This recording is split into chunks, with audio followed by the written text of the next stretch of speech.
Olá, bom dia, aqui Pastor Odivan. Se você já se inscreveu em meu canal, muito obrigado. Se ainda não, por favor, inscreva-se e ative o sininho para receber as notificações sempre que eu postar um novo conteúdo. Aqui nós apresentamos conteúdos bíblicos. E hoje eu quero falar sobre uma expressão, um versículo que se encontra no livro de Apocalipse, né?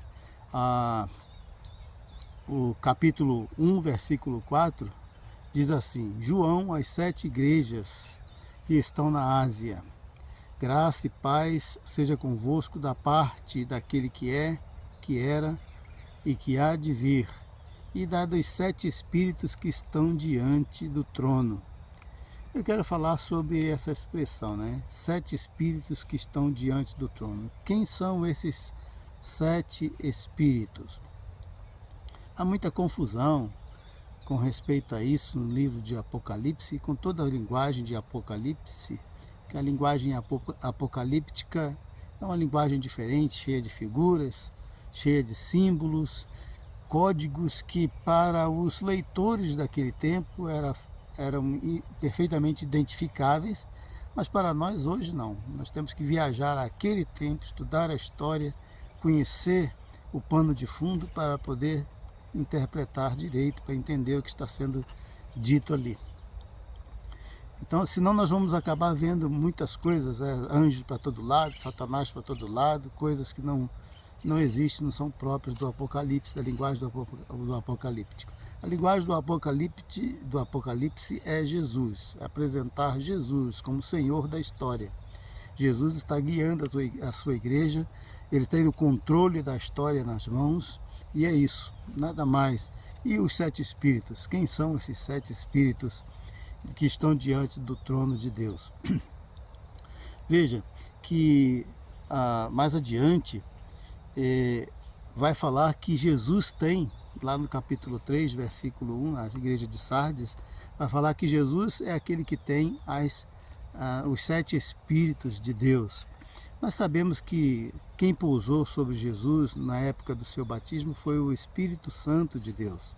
Então, os 7 espíritos que estão diante do trono, os 7 espíritos que aparecem em vários outros contextos de Apocalipse, é uma referência ao Espírito Santo de Deus, na sua completude, na sua perfeição, né? Porque o número 7 é um número perfeito, completo, quer dizer, completude, perfeição, é o número de Deus. No 7º dia, depois de criar o mundo, Deus descansou, enquanto o homem é o número 6, que foi feito no 6º dia.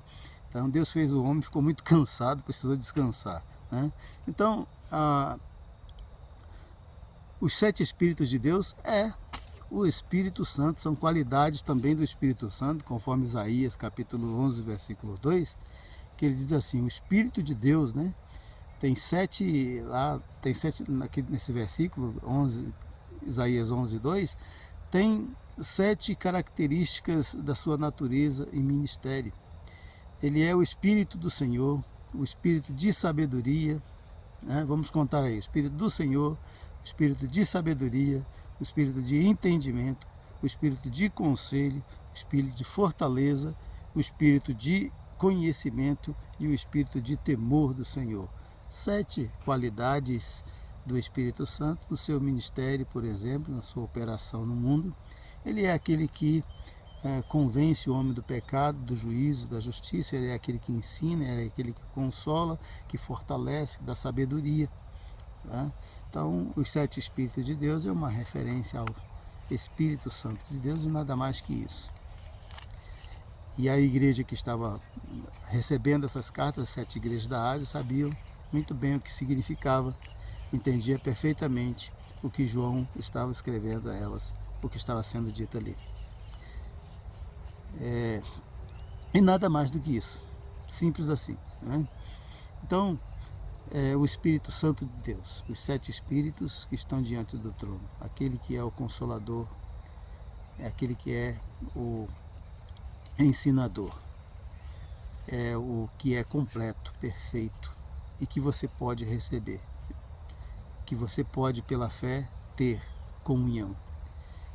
Deus dá esse Espírito àqueles que lhe obedecem, àqueles que creem no Evangelho. É selado com o Espírito para o dia da redenção, ou seja, no dia do juízo, no dia final, no dia do arrebatamento da igreja, só entra no céu quem tiver o selo do Espírito Santo em seus corações e suas vidas. É fácil, é só ter fé em Jesus e pronto. Simples assim. Deus abençoe a sua vida.